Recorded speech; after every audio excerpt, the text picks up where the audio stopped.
আসসালামু আলাইকুম রহমতুল্লাহ। আজকে আমরা শেখার চেষ্টা করব ইংরেজি গ্রামারের খুবই ইম্পর্ট্যান্ট একটি টপিক, যেই টপিকটা ছাড়া আমরা কখনো ইংরেজি শেখার কল্পনাও করতে পারি না। যেই টপিকটা আমাদের জন্য খুবই গুরুত্বপূর্ণ, যেই টপিকটাকে ইংরেজি গ্রামারে আত্মা বলা হয়, soul of the English language. আর সেই টপিকটা হলো আমাদের টেন্স। TENS। এই টেন্সটা আমরা অনেকে অনেক বই থেকে পড়ছি। প্রত্যেকটা বাজারে প্রচলিত প্রত্যেকটা বইয়ের মধ্যে টেন্স দেওয়া আছে। এক এক লেখক এক একভাবে লিখেছেন। আমরা চাইলে সেখান থেকে শিখতে পারি। তবে আমি শুরুতে বলে দিচ্ছি, আমার এই ক্লাসটা তাদের জন্য যারা একেবারে ইংরেজিতে বিগিনার, যারা একেবারে ইংরেজির বেসিক 0 লেভেল থেকে শুরু করতেছে তাদের জন্য, বিশেষ করে ছোটদের জন্য 6, 7, 8, 9 যারা আছে তাদের জন্য আমার এই ক্লাসটি। কারণ ইংরেজিতে টেন্স যারা পারবে না তাদের জন্য বাকি গ্রামারগুলো অনেক বেশি কঠিন মনে হবে, যার কারণে আমার এই উদ্যোগ। আমার প্রধান লক্ষ্য হচ্ছে যারা একেবারে বেসিক লেভেল দুর্বল, তারা এই ক্লাসগুলো দেখে যেন মোটামুটি ইংরেজিতে ভালো করতে পারে, তাদের জন্য মূলত আমার এই ক্লাসগুলো। চলুন আমরা চেষ্টা করি টেন্স শেখার।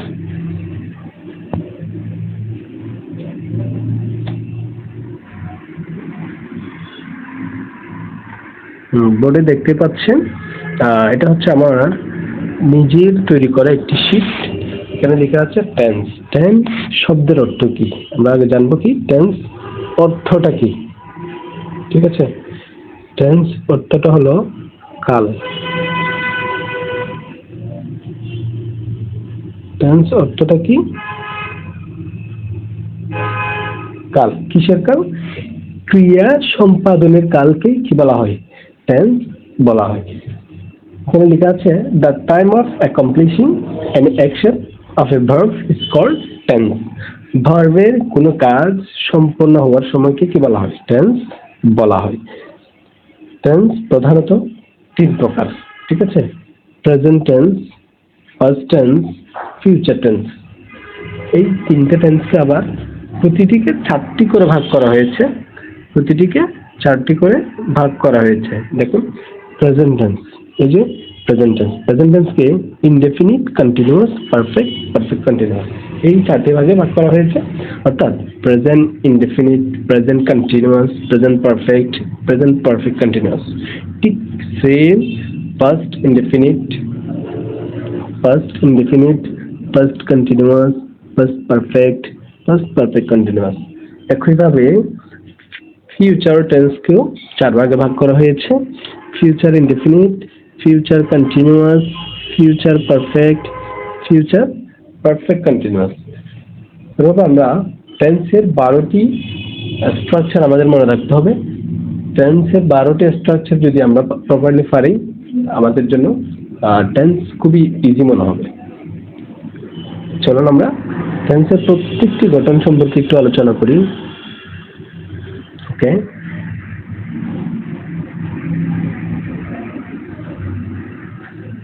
Present tense. আমরা শুরুতে আলোচনা করব প্রেজেন্ট টেন্স নিয়ে। প্রেজেন্ট টেন্স ভার্বের কাজ যখন বর্তমান সময়কে নির্দেশ করে তখন তাকে কি বলে? প্রেজেন্ট টেন্স বলে।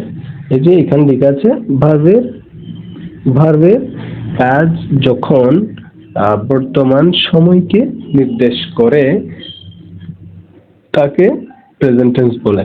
প্রেজেন্ট ইনডেফিনিট টেন্স কাকে বলে? Present indefinite tense. এর মধ্যে ওই যে আমরা পড়ছি প্রত্যেকটা টেন্সকে 4টে ভাগে ভাগ করা হয়েছে। এর মধ্যে present tense, present indefinite, present continuous, present perfect continuous. এখন আমরা দেখব প্রেজেন্ট ইনডেফিনিট টেন্স কাকে বলে এবং এর structure. Simple present tense describe an action in the present time. It also describes habitual fact and universal truth. যে tense দ্বারা বর্তমানের কোনো কাজ করা, অভ্যাসগত কর্ম এবং চিরন্তন সত্যকে বোঝায় তাকে কি বলে? প্রেজেন্ট ইনডেফিনিট টেন্স বলা। অর্থাৎ আমাদের বর্তমান সময়কে যখন নির্দেশ করবে, চিরন্তন সত্যকে যখন নির্দেশ করবে, অভ্যাসগত কর্মকে যখন নির্দেশ করবে, তখন সেটা কি হবে? প্রেজেন্ট টেন্স হবে। যেমন আই গো টু স্কুল, আমি স্কুলে যাই, তাহলে সেটা বর্তমানকে নির্দেশ করতেছে, আমি যাই, এটা কি হবে? Present indefinite. তারপর হচ্ছে চিরন্তন সত্য বলতে কি? সূর্য পূর্ব দিকে উঠে পশ্চিম দিকে অস্ত যায়, the sun rises in the east. ঠিক আছে, এটা হচ্ছে কি? প্রেজেন্ট ইনডেফিনিট টেন্স, কারণ সেটা কি? চিরন্তন সত্য। হি গোজ টু স্কুল রেগুলারলি, সে স্কুলে যায়, সে প্রতিদিন স্কুলে যায়, তাহলে সেটা কি? সেটা তার অভ্যাস, অভ্যাসগত কি কর্ম, তাহলে সেটা কি হবে? প্রেজেন্ট ইনডেফিনিট টেন্স হবে। ঠিক same present continuous, the present continuous tense, the present continuous tense describes an action which is going on at present. যে টেন্স দ্বারা বর্তমান কালে কোনো কাজ চলছে বোঝায়, মানে চলছে। এই যে আমি পড়তেছি, খাইতেছি, যাইতেছি, বর্তমান সময়কে যখন ইন্ডিকেট করবে, তখন সেটাকে আমরা কি বলবো? প্রেজেন্ট কন্টিনিউয়াস টেন্স বলবো। ইজি। তার স্ট্রাকচার ছিল কি? Subject plus am, is, are plus be1 plus ing plus object। কি বলছি? Subject plus am, is, are plus be1 plus ing plus object। এখানে লেখা আছে কি? স্পষ্ট ভাবে দেওয়া আছে কি? এই যে একটু দেখুন, subject plus am, is, are plus be1 plus ing plus object। তাহলে এটাকে যখন আমরা ওই যে I am go to school, সেটাকে কি? I am going to school. এই যে গঠন অনুসারে আই এর জন্য অক্সিলারি ভার্ব কি আসবে? এম আসবে। ঠিক আছে, এরপরে ভি1 প্লাস আইএনজি, তাহলে গো এর সাথে কি হয়েছে? আইএনজি যুক্ত হয়েছে। ঠিক সেম ভাবে নিচেরটা he reads a story book ছিল, এটাকে he is reading a story book. গঠন অনুসারে স্ট্রাকচার থেকে আই হি এর জন্য কি আসছে? অক্সিলারি হিসেবে ইজ নিয়েছি, ভার্বের সাথে কি হয়েছে? আইএনজি যুক্ত হয়েছে। আমরা একটু এখান থেকে রিভিশন করার পরেই আমি আবারও এই স্ট্রাকচার গুলো রিপিট করব। Present perfect tense, present perfect tense, the tense which describes an action which has just finished but the result of which still continues is called the present perfect tense. মানে যেই tense দ্বারা কোনো কাজ এইমাত্র সম্পন্ন হয়েছে, কোনো কাজ কি হয়েছে? এইমাত্র সম্পন্ন হয়েছে, কিন্তু এর ফলাফল এখনো বিদ্যমান, তখন তাকে কি বলবো? আমরা প্রেজেন্ট পারফেক্ট টেন্স বলবো। এটা প্রেজেন্ট পারফেক্টের স্ট্রাকচার কি? প্রেজেন্ট পারফেক্টের স্ট্রাকচার হলো subject plus have, has plus ভি3 plus object. তাহলে ভি3 বলতে আমরা এখানে শর্টকাট বোঝাচ্ছি হচ্ছে ফার্স্ট পার্টিসিপল ফর্মকে, ভার্বের ফার্স্ট পার্টিসিপল ফর্মকে আমরা কি বলতেছি? ভি3 বলতেছি। তাহলে ওইটা ছিল আই গো টু স্কুল, তাহলে এটা I have gone to school. ঠিক আছে, আই এর সাথে হ্যাভ যাবে। ঠিক আছে, he has read a story book, কেন ছিল? He reads a story book, সেটাকে আমরা কি করছি? হি হ্যাজ কেন হয়েছে? হি হচ্ছে সিঙ্গুলার জন্য কি হবে? হ্যাজ হবে। এখানে হ্যাভ থেকে, এখানে হ্যাভ থেকে হ্যাভ হচ্ছে প্লুরাল, হ্যাজ হচ্ছে কি? সিঙ্গুলার। তাহলে সুতরাং সিঙ্গুলার সাবজেক্ট হলে সিঙ্গুলার ভার্বটাই নিব, প্লুরাল সাবজেক্ট হলে প্লুরাল ভার্বটাই নিব। ঠিক আছে, যার কারণে এখানে কি হয়েছে? হ্যাজ হয়েছে। একইভাবে দেখুন দাই হ্যাভ, দাই কিন্তু প্লুরাল সাবজেক্ট হওয়ার কারণেই আমরা মূলত কি নিয়েছি? প্লুরাল ভার্বটাই নিয়েছি। হ্যাভ কিন্তু প্লুরাল, হ্যাভ সিঙ্গুলার। শুরু থেকে বলতেছি হ্যাভ প্লুরাল, হ্যাভ সিঙ্গুলার। এখন আমরা যাব present perfect continuous tense. Present perfect continuous কাকে বলে? যে টেন্স দ্বারা, আচ্ছা, the present perfect continuous tense expresses an action that has been going on for some time and is not finished yet। যে tense দ্বারা কোনো কাজ পূর্বে শুরু হয়ে বর্তমানেও চলছে, মানে পূর্বে থেকে শুরু হয়ে বর্তমানেও চলছে, এরকম যদি কোনো কাজ হয় সেটা কি বলা হয়? Present perfect continuous. Present perfect continuous যেখানে থাকবে সেখানে অবশ্যই আইএনজি যুক্ত হবে। পারফেক্ট কন্টিনিউয়াস যেখানে থাকবে সেখানে আইএনজি, এটা আমাদের মনে রাখতে হবে। কন্টিনিউয়াস যেখানে থাকবে সেখানে কি আইএনজি, পারফেক্ট যেখানে থাকবে সেখানে কি হবে? ডি3 বসবে, ভার্বের পাস্ট পার্টিসিপল ফর্ম বসবে। তাহলে আমার মনে রাখতে হবে এটার স্ট্রাকচার কি? Subject plus have has plus been plus V1 plus ING plus object. এখানে অনেকে বলবে B1 কি? B1 হচ্ছে ভার্বের বেস ফর্ম। ভার্বের কি মেইন ফর্ম যেটা আছে সেটাকে আমরা কি বলি? বেস ফর্ম বলি। V1 দ্বারা এখানে শর্টকাট আমি বোঝাচ্ছি। তাহলে এটা আবার দুইটা গঠন প্রণালী, সিন্স এবং ফরের জন্য। Subject plus have plus has plus been plus B1 plus ING plus object. ঠিক আছে, তাহলে এটা হচ্ছে মেইন গঠন প্রণালী। এটার আরেকটা হচ্ছে কি সিন্স অথবা ফরের জন্য, subject plus have has plus been plus B1 plus ING plus subject plus এরপরে সিন্স অথবা ফর বসবে, এরপরে যে টাইমটা থাকবে সেই টাইমটা বসবে। আমি নিচে এটার এক্সাম্পল দিয়েছি, একটু দেখো। they have been playing football for 2 hours। এই যে ফর অথবা সিন্সের যে রুলসটা আমি দিয়েছি এইটুকু হচ্ছে গঠন অনুসারে ফুলি ফুল, ওকে, এইটুকু ফর পর্যন্ত। ফর অথবা সিন্সের ফর 2 hours, তাহলে টাইমটা দেওয়া হয়েছে কিনা? টাইমটা দেওয়া হয়েছে। they have been playing football for অথবা since they have been playing football since 4 o'clock। তারা 4টা থেকে ফুটবল খেলছে, কিন্তু এখনো খেলা শেষ হয় নাই, এখনো খেলতেছে। সেটা কি? সেটাকে বলে প্রেজেন্ট পারফেক্ট কন্টিনিউয়াস। তাহলে I have been going to school, ওই যে প্রথম যেটা প্রেজেন্ট ইনডিফিনিট আমি যেটা করছি সেটাকে আমি প্রেজেন্ট পারফেক্ট কন্টিনিউয়াস পর্যন্ত প্রত্যেকটাকে কনভার্ট করছি। ঠিক আছে, আপনারাও চাইলে এবার প্রত্যেকটা সেন্টেন্সকে যত বেশি আপনি এক্সারসাইজ করবেন, একটা সেন্টেন্সকে প্রেজেন্ট থেকে কন্টিনিউয়াস, প্রেজেন্ট থেকে পারফেক্ট, প্রেজেন্ট থেকে পারফেক্ট কন্টিনিউয়াস, এভাবে যখন একটা কনভার্ট করবেন তাহলে আপনাদের জন্য আরো ইজি হবে। তাহলে they have been playing cricket, ওই যে এখানে ছিল they have played cricket, they play cricket ছিল, এটা কি ছিল? they play cricket। তাহলে এটাকে আমরা কি করলাম? they have been playing cricket। আশা করি সকলেই বুঝেছেন, যার কারণে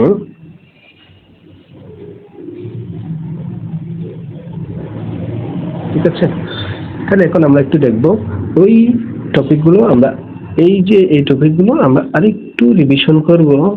যে প্রেজেন্ট এখানে আসি, আচ্ছা আমরা প্রত্যেকটা স্ট্রাকচার আরেকটু আমরা রিভিশন করি। প্রত্যেকটা স্ট্রাকচার আমরা আরেকটু রিভিশন করি। আচ্ছা, প্রথমত ছিল আমাদের প্রেজেন্ট টেন্স। প্রেজেন্ট টেন্সের স্ট্রাকচার কি ছিল? এক নম্বরে ছিল প্রেজেন্ট টেন্স, লেখাটা একটু বড় করে নিতে হবে। প্রেজেন্ট টেন্সে যদি যাই আমি,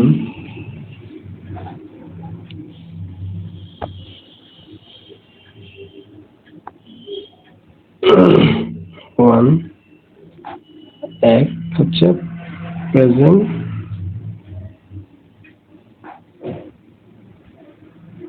টেন্স। প্রেজেন্ট টেন্সের গঠন কি ছিল? প্রেজেন্ট টেন্সের গঠন ছিল, স্ট্রাকচার ছিল সাবজেক্ট প্লাস B1 প্লাস কি অবজেক্ট। ওকে, তাহলে আমরা একটা সেন্টেন্স দিয়েছিলাম আই গো টু স্কুল। কি ছিল? আই go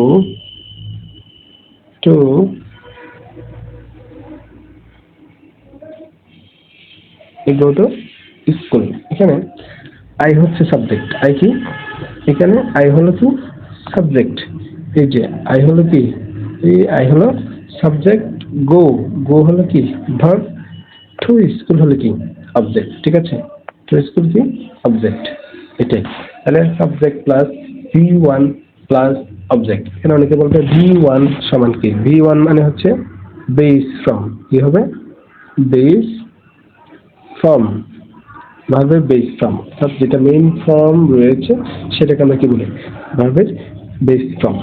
V1 দ্বারা আমরা শর্টকাট এটাকে কি করি, প্রকাশ করি। তাহলে আরেকটা আমি সেন্টেন্স দিব। আরেকটা সেন্টেন্স হলো যে সেটা আমি আরেকটা সেন্টেন্স দিই। আচ্ছা, আরেকটা সেন্টেন্স হলো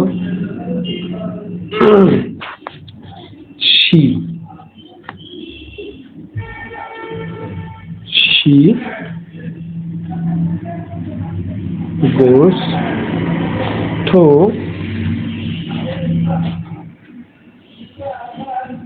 school। আচ্ছা, এখানে she হলো কি সাবজেক্ট, she কি সাবজেক্ট, she সাবজেক্ট, এটা হলো যে ভার্ব, এটা হলো যে কি অবজেক্ট। এখন প্রশ্ন হলো প্রথমটাতে গো ছিল, এটাতে গোস কেন? এখন সাবজেক্ট যদি থার্ড পারসন সিঙ্গুলার হয় ভার্বের সাথে কি হবে, এস বা ইএস যুক্ত হবে। সাবজেক্ট যদি কি হয় থার্ড পারসন সিঙ্গুলার। এখন থার্ড পারসন সিঙ্গুলার কি আমাকে সেটাই জানতে হবে। থার্ড পারসন সিঙ্গুলার হলো সেই জিনিস যে আমরা বাংলাতে একটু বলি আমি আমরা, তুমি তোমরা, সে তারা। আমি আমরা হলো কি ফার্স্ট পারসন, তুমি তোমরা সেকেন্ড পারসন, সে তারা কি থার্ড পারসন। এখন সে তারা, সে হচ্ছে কি থার্ড পারসন সিঙ্গুলার। তাহলে সে এর মধ্যে কি কি থাকে, হি থাকে, সি থাকে, কি থাকে, সি থাকে। এর মধ্যে কি থাকে, হি এবং সি থাকে, হি এবং সি থাকে। থার্ড পারসন সিঙ্গুলার কি, হি, সি, করিম, রহিম, ঠিক আছে, ইট। এই জাতীয় যদি এই যে এইগুলো হলো সিঙ্গুলার, এইগুলোর পরে যদি কোনো ভার্ব আসে তাহলে আমি ওই ভার্বটাকে ইয়ে যুক্ত করে দিব। কখন, সেটা যদি প্রেজেন্ট টেন্সে থাকে, সেটা কি থাকে প্রেজেন্ট ইনডেফিনিটে থাকে, সে তখন আমরা এই রুলসটা অ্যাপ্লাই করতে পারবো। তখন আমরা একেবারে ইজিলি ভার্বের সাথে যুক্ত করে ওই ভার্বটাকে সিঙ্গুলার করে দিই। আমাদের মনে রাখতে হবে singular subject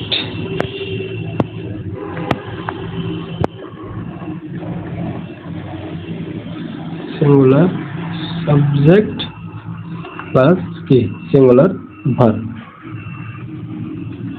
singular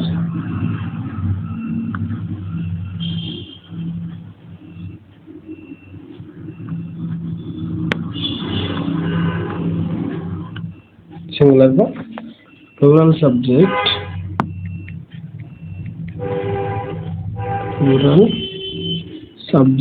plus plural verb. আমরা আমাদের এই দুটো জিনিস অবশ্যই মনে রাখতে হবে, singular subject singular verb, plural subject plural verb. এখন ভার্ব কখন সিঙ্গুলার কখন প্লুরাল এটা আমাদের জানতে হবে। এখন এটা আমাদের একটা বিষয় জানতে হবে, ভার্ব কখন সিঙ্গুলার কখন প্লুরাল। ভার্বের সাথে যখন কি হবে, আমি এটা মুছে দিচ্ছি,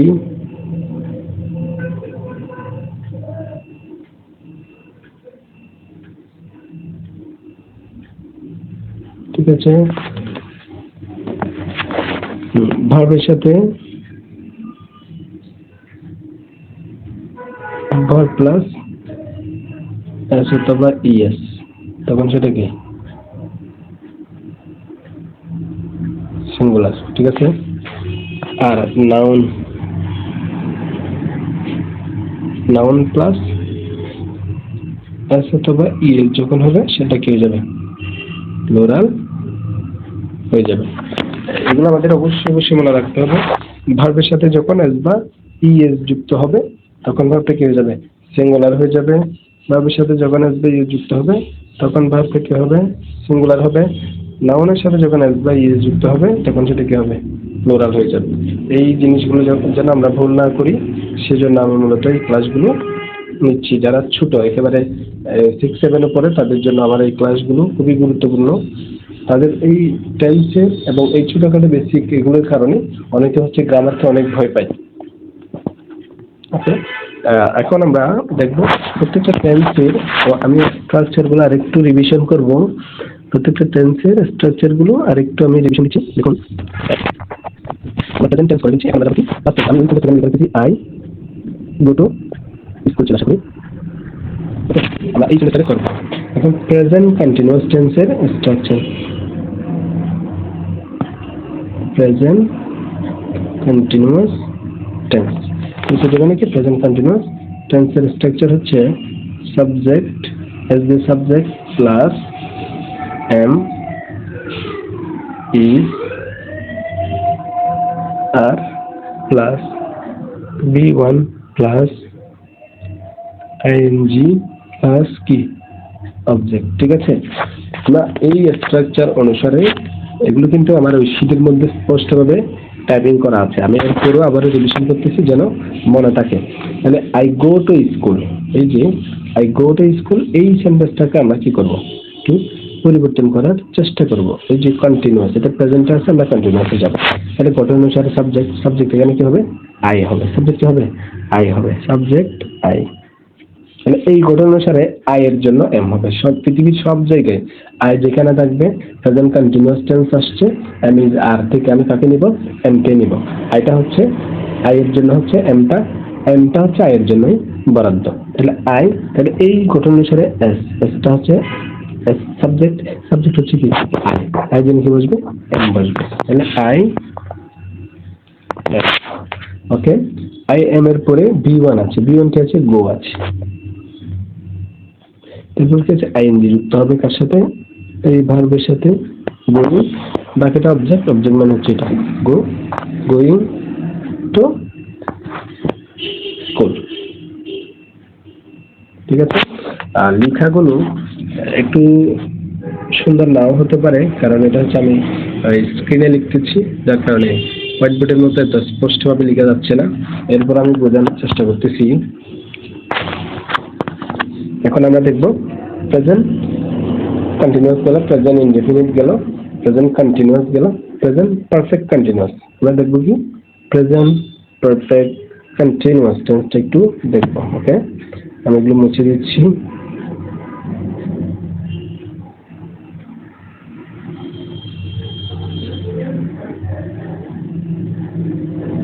ঠিক আছে, আমি একই সেন্টেন্সটাকে প্রেজেন্ট পারফেক্ট টেন্সে কনভার্ট করে দেখাবো। ঠিক আছে, একই সেন্টেন্সটাকে প্রেজেন্ট পারফেক্ট টেন্সে দেখাবো। এটা ছিল three present perfect, present perfect tense মানে কি প্রেজেন্ট পারফেক্ট টেন্স। ঠিক আছে, প্রেজেন্ট পারফেক্ট টেন্সের গঠন কি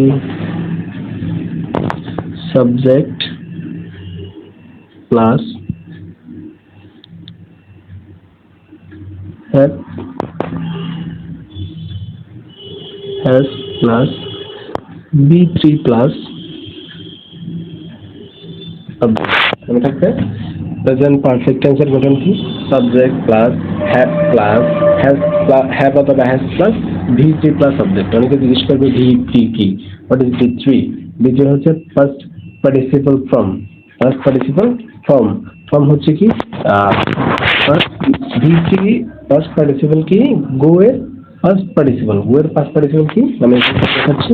ঘটনা অনুসারে সাবজেক্ট কি আই, আই। তাহলে হ্যাভ অথবা হ্যাজ থেকে আই জন্য কাকে নিব, হ্যাভ কে নিব। ঠিক আছে, আই হ্যাভ। এখন এই যে v3, কার v3 গো এর v3, আমাদের এটা জানতে হবে। v3 মানে হচ্ছে ফার্স্ট পার্টিসিপল, আমি শর্টকাট কি লিখতেছি v3। তাহলে আই হ্যাভ গন হবে, কি হবে গো ওয়েন গন, v3 হচ্ছে কি gone. I have gone to school, to school মনে থাকবে। I have gone to school মনে থাকবে। এখন আমরা 3টা শব্দ আমি লিখে দিচ্ছি, ওটা ছিল ছোট করে লিখে দিচ্ছি গো, আর একটু ছোট করতে হবে গো went gone। এটা হচ্ছে ভার্বের 3টা ফর্ম। এইখান থেকে এটা হচ্ছে v1, প্রথমটা কি v1 v2 v3 present first participle form. এই যে ভিত্তিটা হচ্ছে ফার্স্ট পার্টিসিপল ফর্ম। যারা একেবারে বুঝে না তাদের জন্য আমি একেবারেই সূক্ষ্মভাবে আলোচনার চেষ্টা করছি। অনেক বুঝি জানে তাদের জন্য না, যারা একেবারেই বিগিনার, যারা একেবারে বেসিক লেভেল দুর্বল তাদের জন্য আমি মনে কিছু একটা সূক্ষ্মভাবে বোঝাচ্ছি। অনেকে হয়তো বিরক্ত করতে পারে, আপনারা স্কিপ করতে পারেন। এখন আমরা যাব, আজকে আমরা প্রেজেন্ট টেন্সটা শেষ করব ইনশাআল্লাহ। এখন আমরা যাব present perfect continuous. Present perfect কন্টিনিউয়াসে গেলে আমরা এটা একটু মুছে দিই। প্রেজেন্ট পারফেক্ট কন্টিনিউয়াসে যাব।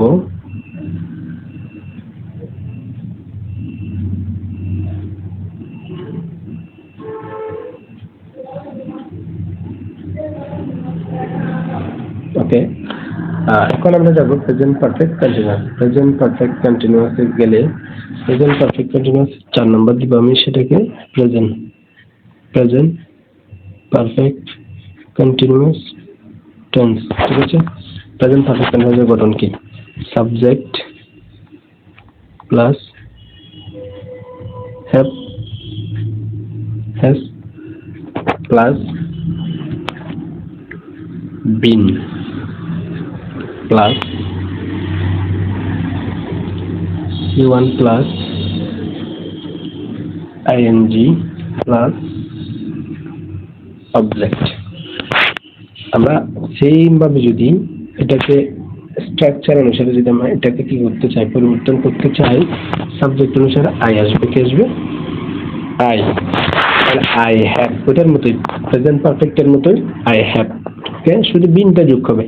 I have been, I have been দিয়েছি আমি। এরপর V1 আছে, V1 আসবে গো, আই হ্যাভ বিন গো। এরপর কি আছে? আইএনজি আছে, I have been going to, I have been going to school. Okay, shortcut দিলাম। সেম ভাবে আমাদের হচ্ছে present tense, present continuous tense, present perfect tense, present perfect continuous tense আমি একটা সেন্টেন্সকে প্রত্যেকটা আকারে কি করে দিয়েছি, কনভার্ট করে দিয়েছি। আপনারা সকলে একটু প্র্যাকটিস করবেন। এগুলো হচ্ছে বেশি প্র্যাকটিসের ব্যাপার, যত বেশি প্র্যাকটিস করবে তত বেশি মনে থাকবে। আমি আরেকবার প্রত্যেকটা গঠন প্রণালী একটা স্ক্রিনে লিখে দেখাচ্ছি। এটা হলো শুধু প্রেজেন্ট টেন্স, শুধু কি প্রেজেন্ট টেন্সটা আমি দেখাবো।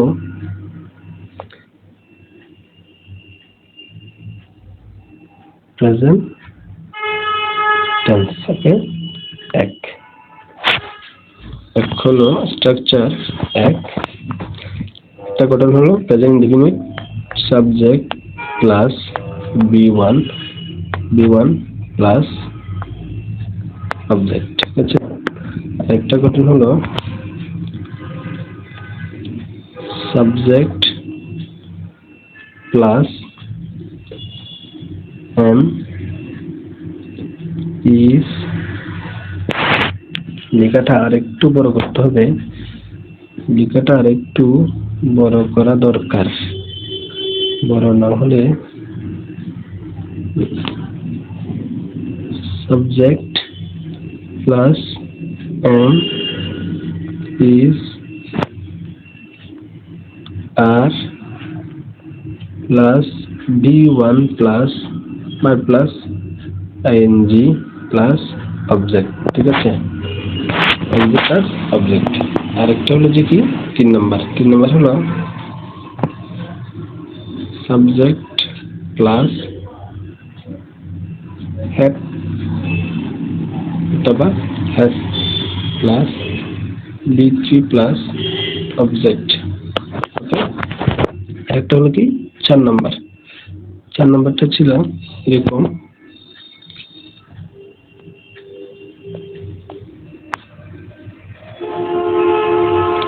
সাবজেক্ট প্লাস অথবা S plus been plus B3 plus object. প্রত্যেকটা স্ট্রাকচার আমি এখানে লিখে দিয়েছি। আপনারা চাইলে আমার ওই শীট থেকে ভালো করে প্রত্যেকটা স্ট্রাকচার মুখস্থ করে নিতে পারেন। যাদের পার্সোনালি লাগবে আমাকে একটু নক দিবেন, আমি ইনশাআল্লাহ আপনাকে পাঠিয়ে দিব। আজকের মতো এইটুকু। আল্লাহ হাফেজ। সকলে ভালো থাকবেন। সালাম আলাইকুম।